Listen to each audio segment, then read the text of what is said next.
Assalamualaikum warahmatullahi wabarakatuh. Good afternoon, ladies and gentlemen. Happy greetings to all of us. I am Rosa Afriani. On this sunny day, I will convey my material about semantic and pragmatic. And here, I am going to complete the final project given my lecture in the semantic and pragmatic courses, namely Membria Anggraini. Firstly, I'm going to explain to you what is semantic and pragmatic. According to sreponse.com, semantic is a branch of linguistics concerned with studying the meaning of words and their meaning in a sentence. Thus, it is study of linguistic meaning, or rather the study of the relationship between linguistic expression and their meaning. While in pragmatic is another branch of linguistics similar to semantic. Pragmatic also study the meaning of words but place emphasis on their context. In other words, pragmatic is the study of the use of linguistic words and sentence in actual situation. But semantic and pragmatic are the two main branches of linguistic study. They both study the meaning and importance of word in a language. In semantic, they have three functions, namely hyponymy, homonymy, and metaphor. In hyponymy, they have three types. In hyponymy, for example, is apple, portrait, and synonym.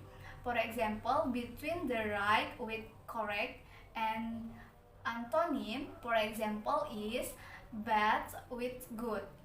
And the second function of semantic is homonymy. There are three types. For the first, homopony, homography, and polysemy.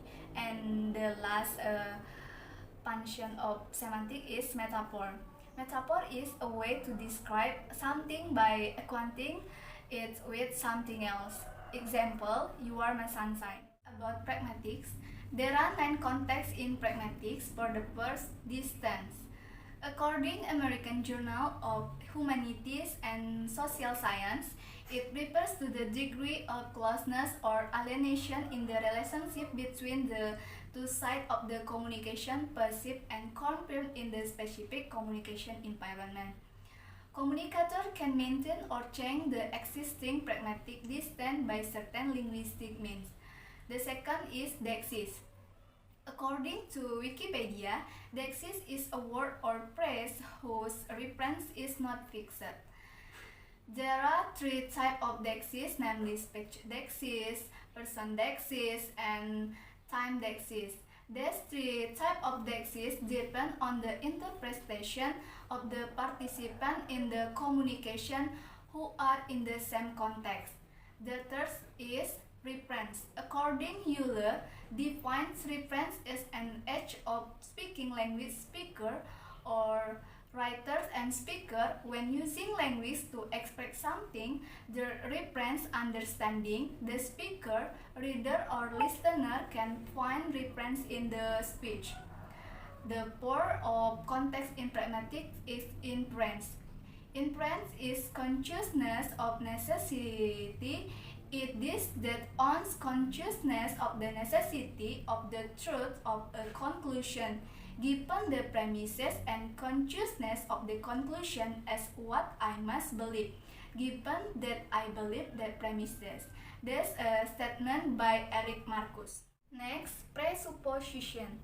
According to Compassiana.com, in pragmatics, presupposition is what the speaker assumes to be the case prior to making an utterance.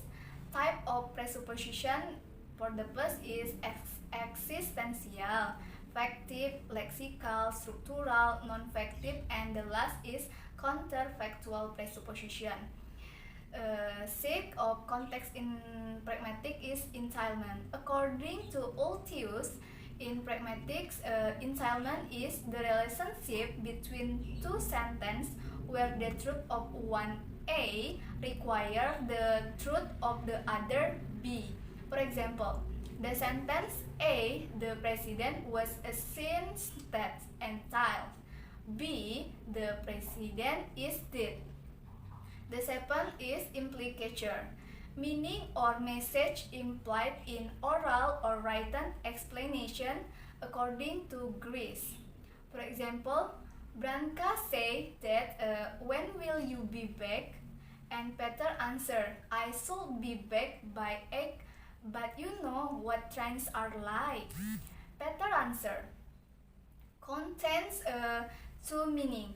First, he will not be home on the second time because the train always come late.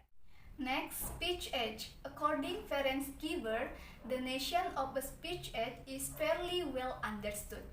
The theory of speech age starts with the assumption that the minimal unit of human communication is not a sentence or other expression, but rather the performance of certain kinds of age, such as making statements, asking questions, giving orders, describing, explaining, apologizing, thanking, congratulating, and each other. And the last of context in pragmatic is politeness. Politeness in pragmatics is something rather different from a everyday understanding of it and focusing almost uniquely on polite language in the study of verbal language. This statement by Watts. I think that's all I can say. Hopefully it will be useful for all of us. Thank you for your attention. Don't forget to like and subscribe this video. Wassalamualaikum warahmatullahi wabarakatuh.